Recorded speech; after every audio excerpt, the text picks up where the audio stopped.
This video is going to be a video like I haven't made in a very long time. No, this is not going to be the patch 11.2 notes rundown because honestly, if you've seen those changes, who really cares? What everyone should care about is a build that probably should start popping up a lot more. I initially referenced it on a stream where I was theory crafting it with a good friend of mine, Nemesis, and the following day we just started putting the theory crafting really to the test. Within a few hours of actually making the rounds of it and talking with several different pro players, it actually made its way into LCS. If you watched the LCS game, Dardoch actually piloted the Moonstaff build in the LCS, and I'm expecting a lot more players to start actually using this build in coming weeks, and I expect to actually see it in the LEC, as well as the LCS tournament again next weekend. At the time of making this video, it has debuted in another official pro league. It was actually done by Genji Clid in one match, but no one's really talking about this as a combo that should be getting utilized by a lot more champions and how oppressive it really is. So the term Moonstaff obviously comes from Moonstone Renewer and then Staff of Flowing Water. These two items combined, I think a lot of people don't realize the power of these two items. So for 4,800 gold, which is very, very, very cheap, and most mid laners, top laners, AP carry, bot lane, marksman, champions, junglers even, you can have these items at 15 to 17 minutes in most cases, and what that means is you get an enormous amount of power. These two items combined without any sort of Staff of Flowing Water amplification, that gives you 117 ability power on most champions, most generic rune pages that you're going to be running, and then once you start afflicting teammates, this number starts increasing dramatically. During teamfights, Moonstone is constantly ticking. And while it's constantly ticking, you're constantly giving Staff of Flowing Water to both yourself and teammates. If you're doing it right, and then depending on your runes, you can have this up on multiple teammates. If you have a healing ability on your champion or a shielding ability, you can get it up on other champions that Moonstone isn't directly afflicting. And that is just really oppressive in the early stages of the game. So for people that aren't realizing it, Moonstone and Staff of Flowing Water. Staff of Flowing Water gives you anywhere from 20 to 40 ability power. Generally at level 9 to 12, this is giving you around 30 ability power roughly, and then it's giving 15% MS. So generally what this is going to mean is that most champions are going to get anywhere from 51 MS to 57 MS, depending on if they have no boots to if they have tier 2 boots. Being able to basically give all of your teammates in a fight boots of swiftness during a mid-game team fight is really obnoxious, but don't forget that you're also giving it to yourself, which means what is going on with these two items? You basically are spending 4,800 gold, maybe you slap on Ionian boots, you end up spending 5,700 gold, but you end up having some sort of power level of around 7,000 gold in terms of just everything that you're offering because you're giving it to teammates and whatnot. The whole thing about this is that the items come online so quickly, and that is basically the whole point of it. In a meta right now where even in solo queue and competitive, early dragons, oppression, all these types of things are super important, this build really just hammers it home. Right now inside of the jungle, a lot of champions are going Night Harvester. I've obviously started calling it Night Troller because even though Riot gave it a little bit more ability power, they reduced so much damage from the item. What ends up happening is that if you just go Moonstone and you go Staff of Flowing Water, not only do your items come online a lot faster, your oppressiveness in team fights is way greater. And if you're really making the argument that the 125 damage from Night Harvester is somehow going to be more impactful on these champions and how practical it is that this damage is somehow more valuable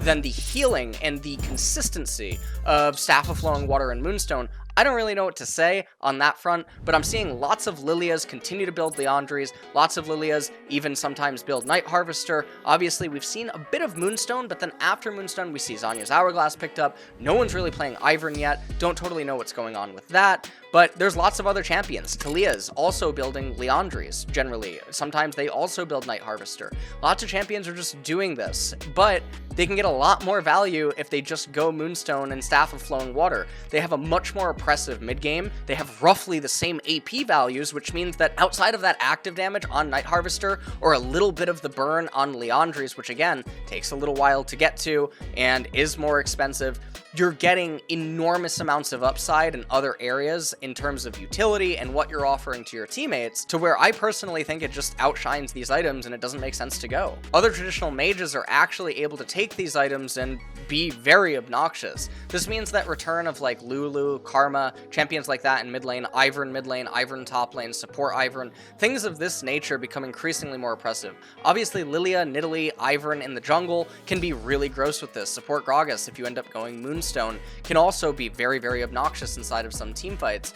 The whole thing about this, again, is how cheap these items are, and then what it means for future item component buys. You can end up getting Mikhail's after that for another very, very cheap item that comes online and is very powerful, and then has, again, enormous amounts of synergy because of these items. And then on top of that, you could go something like Ardent Sensor if you have hyper carries inside of the game, or if you benefit from attack speed yourself, if you're playing something like Lulu or like Ivern, or if you have Aphelios in the game, or Jinx, or any of these types of champions. And what it really is doing is it's taking back on the role of something that is sort of akin to the Ardent meta. No one's really talking about it. People have raised the question, doesn't this not feel as good if you don't have AP teammates? But no, actually, that's not the case. If you have lots of different teammates that have AP ratios, Staff of Flowing Water is still really good. There's a lot of marksmen that actually have really good AP ratios that people don't know about, Aphelios being one of them. Tristana also has a lot of AP ratios. Lucian even has some AP ratios. Ezreal, obviously another popular champion. Irelia, another champion that has a lot of AP ratios on her abilities. So the MS is obviously very valuable to these champions, and yes, the healing is absolutely absurd for all of these things, and there's a lot of other champions in the game that either they are outright mages or off-tank mages or whatnot, or they just have lots of different AP ratios that you can give them a lot of free damage for, in addition to just giving them the healing and the movement speed. And it's just such a powerful item component combo that really isn't being utilized yet, and I feel like this is going to be a super broken thing on a lot of champions. One of the things that you'll notice about some of the champions that have appeared on the screen that are possible Moonstone champions is that they don't really stand out as Moonstone champions. They either don't have healing in their kit or any way to really shield, but sometimes the power of this build is, again, outright its oppressiveness, maybe not the reliance on something like going Imperial Mandate, or it offers just an entirely different approach to how they're playing. If you're suddenly playing an artillery mage or a poke mage, something like Zyra or Xerath down in the bot lane as a support, or something like Brand that has a lot of dots, all of a sudden your champion's actually providing a lot of utility and healing to the teammates, in addition to just having a lot of CC and a lot of outright control over the game. And sometimes this is a pretty awkward combo where opponents don't really get to itemize that well against you, and you're providing value in a different way. So I understand that some of these champions, they might seem a little bit weird. There have been an abundance of high MMR players, mostly on EU West, that have been playing some of these champions that are non-traditional to going Moonstone and Staff of Flowing Water, but it is an interesting, different way to try to pilot the champions and add a little bit of a twist to what might be necessary inside of the game. Now, when it comes to building Moonstone into Staff of Flowing Water, never outright pick up the mirror. The reason for that is because the gold cost while trying to pick up the mirror is just way too much. Sit on the Amp Tome, go into the Kindle Gem, and then end up completing outright into Moonstone at a later point.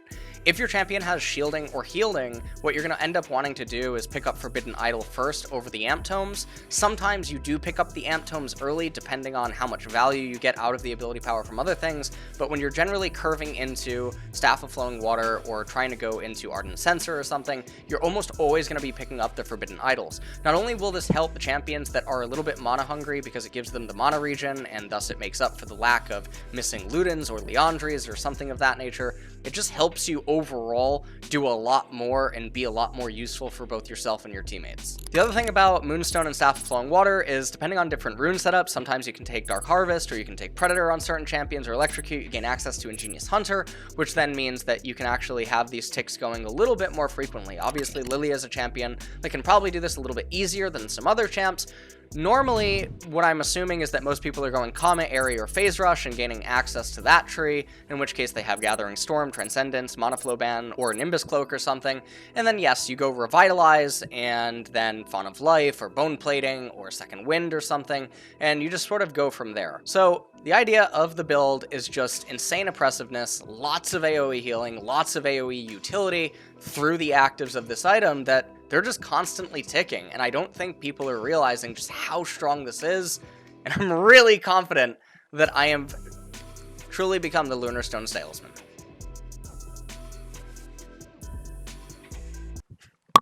I guess.